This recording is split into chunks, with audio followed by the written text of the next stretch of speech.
नमस्कार मैत्रिणींनो, स्वागत आहे तुमचे रेणूच्या व्लॉगमध्ये। आज आपण बनवणार आहोत महाराष्ट्राच्या प्रत्येक घरात नाश्त्याकरता बनवले जाणारे पोहे।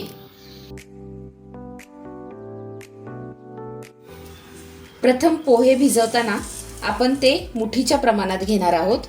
हे अशा पद्धतीने असे मी 4 व्यक्तींकरता पोहे भिजवतेय। हे बघा,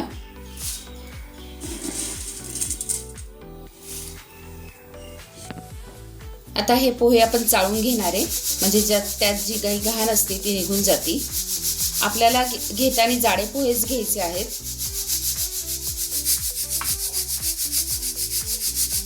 आणि पोहे भिजवताना हे नेहमी चाळणीतच भिजवायचे। आता मी हे नळाखाली धुवून ह्याच्यात पाणी घालणार आहे, म्हणजे चाळणीत जे काही पोहे भिजवले की त्यातलं एक्सेस जे वॉटर असतं ते निघून जातं आणि पोहे छान मोकळे होतात। हे बघा, मी असे हे नळाखाली पाण्यात धुवून घेतले आणि भिजवलेत। आता हे भिजेपर्यंत आपण बाकीची तयारी करून घेऊया। गॅसवर कढई गरम झाली आहे, त्यात आता मी तेल घालतीये। पोहे करताना आपण तेलाचं प्रमाण थोडंसं जास्त ठेवणार आहे। मी ह्यात 2 डाव तेल घातले। तेल गरम झाले, आता त्यामध्ये मी शेंगदाणे तळून घेतेय।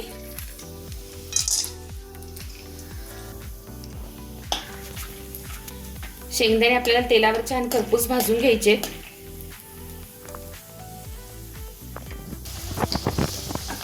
शेंगदाणे तेलावर छान खरपूस भाजून झालेत, आता मी ते त्या पोह्यामध्येच डायरेक्ट घालते। हे बघा असे। आता मी त्यामध्ये साखर घालते 1 चमचा भरून, मीठ चवीनुसार। आता मी कढईत घालते मोहरी 1 चमचा, जिरं 1 चमचा, हिंग,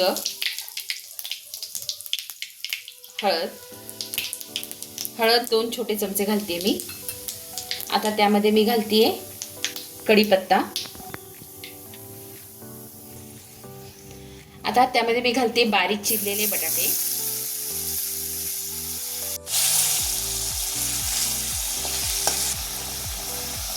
हिरवी मिरची 7 ते 8 हिरव्या मिरच्या घेतल्यात मी।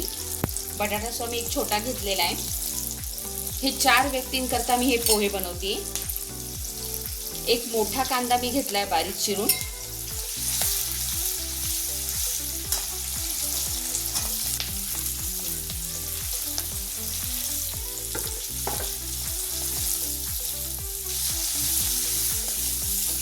आता हे तिन्ही इन्ग्रेडियंट आपल्याला एकत्र छान तेलावर परतून घ्यायचे। फोडणी परततीये, तोपर्यंत पोहे आपण असे मोकळे करून घेऊया।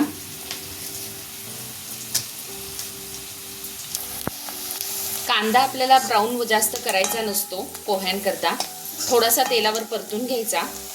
कांदा छान परतला गेलाय, बटाटे सॉस शिजले। आता मी ह्यामध्ये पोहे घालतीये।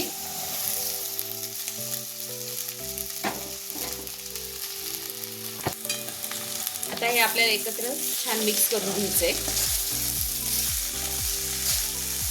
गॅस मोठा ठेवायचा।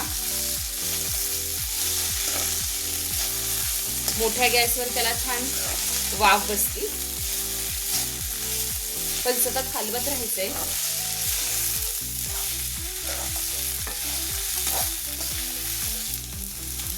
आता मी त्यात 1 लिंबू पिळून घालतेय।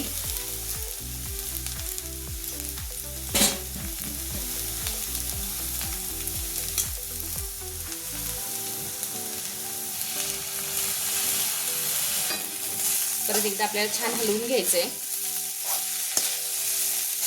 आता मी गॅस मीडियम केलाय। आता मी ह्यावर झाकण ठेवून 5 मिनिट ह्याला वाफ येऊन देणार। 5 मिनिट झाले, आपण झाकण काढूया।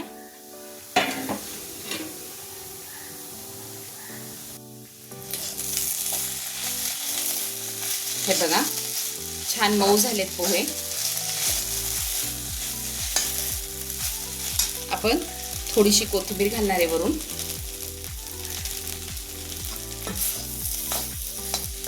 आता आपण हे प्लेटमध्ये सर्व करूया। गरमागरम आपले पोहे रेडी आहेत। माझी ही आजची रेसिपी तुम्हाला कशी वाटली हे मला कमेंट करून जरूर कळवा। माझ्या रेसिपी अशाच पाहत राहा आणि बनवत राहा।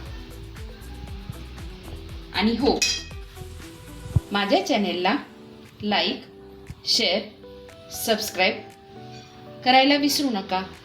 धन्यवाद।